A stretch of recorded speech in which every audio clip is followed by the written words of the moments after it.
Hi,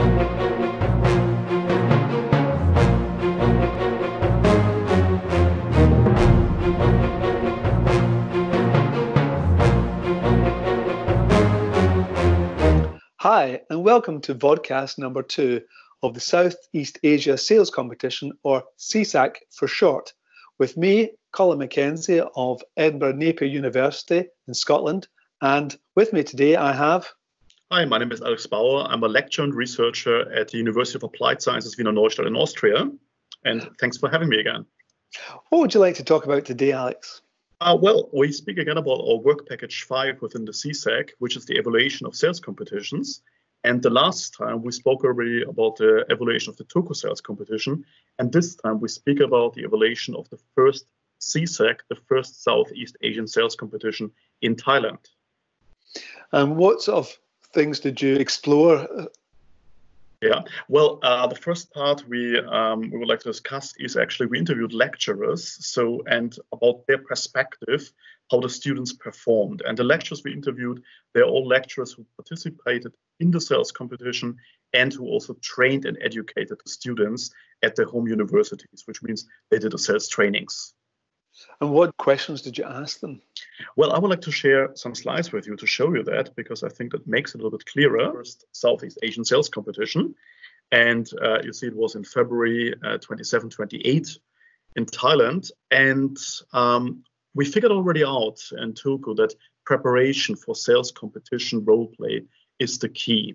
And you probably might remember this one, what we discussed last time. So it's a little reminder of the student responses during the Turku sales competition. So the preparation is very important to come to an enjoyable experience. And that also led us to the questions we asked.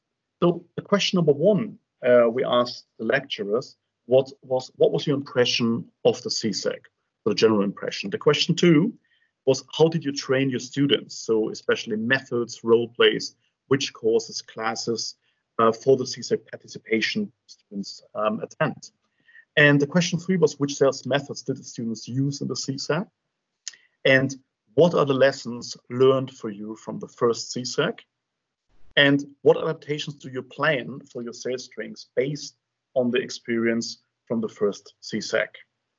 Those are very good questions. I'm really interested to find out what the results were. Yeah, so I showed this on the next slides, and it's I will guide you a little bit through it. Of course, it was a lot of information, and I tried to really shrink this down to the essentials. And on the question number 1, what was your impression of the SEASAC? We got as a result that the overall impression was good. The environment was well prepared for the students to train the learned skills and to put theory in practice. And of course, we had the exceptional COVID-19 situation, and it was not as international as was expected because the European Union participants, they couldn't travel. And the sales competition was in general seen as a helpful tool to train students with a target of participation in the sales competition. So that was the overall impression.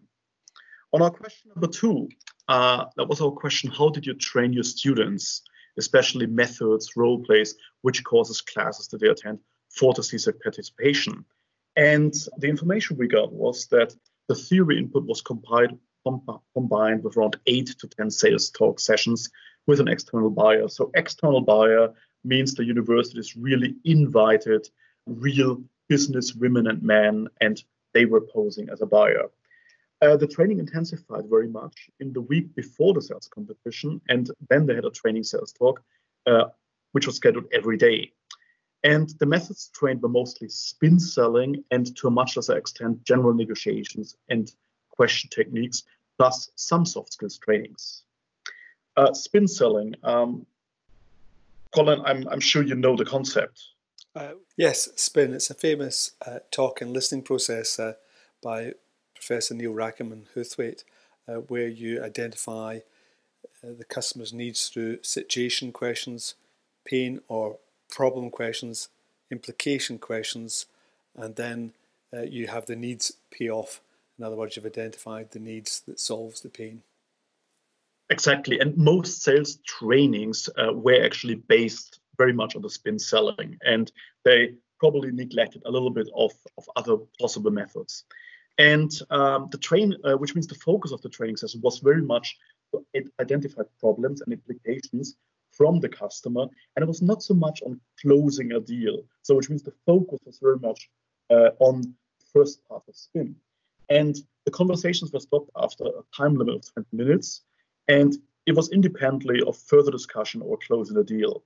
So that was a little bit about when I heard that, I thought, there's some options for improvement on that. But let's talk about this later. First about our third questions.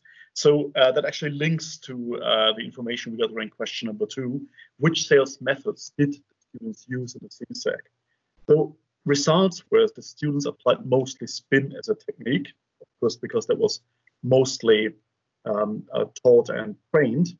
And the closing techniques were not intentionally applied. So which means some students did some closing techniques, but were not really aware that they did it. And in the final and semifinals of the sales competition, the students indicated prices, but not with a particular technique.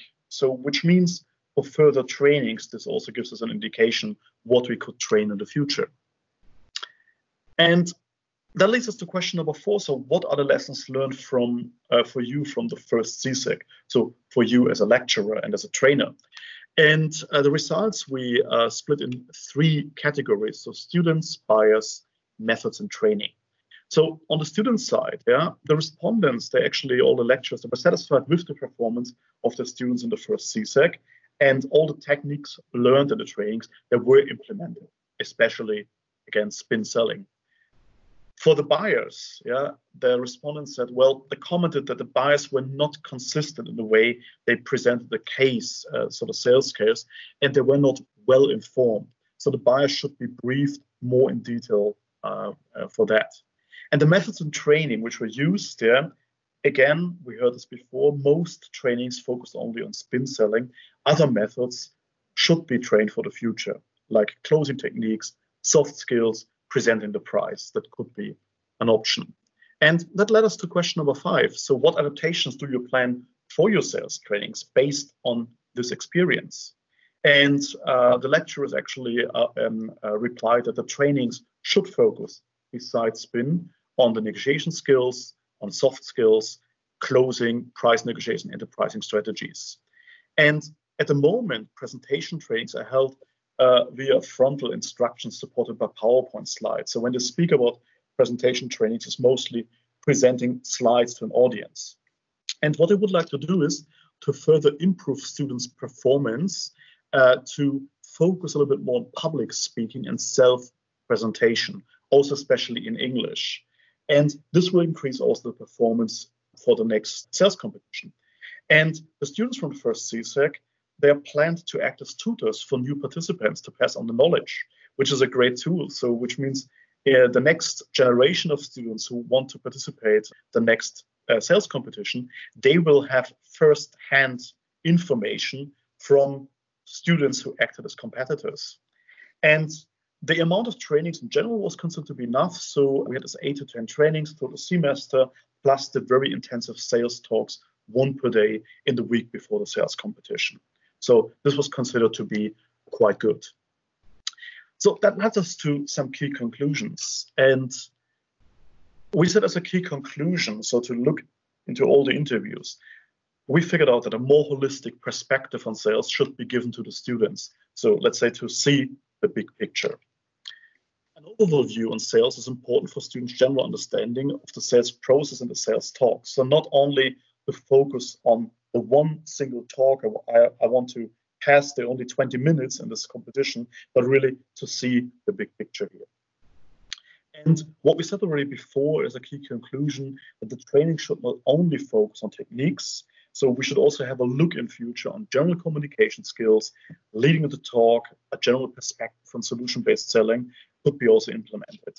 And last but not least, we should also look into cultural aspects, so intercultural training, negotiation with different cultures, selling to different cultures. This is what so far was not really implemented in the trainings. But of course, with the SEASAC, it's a great platform to train it because you will have buyers as well as sellers from different countries.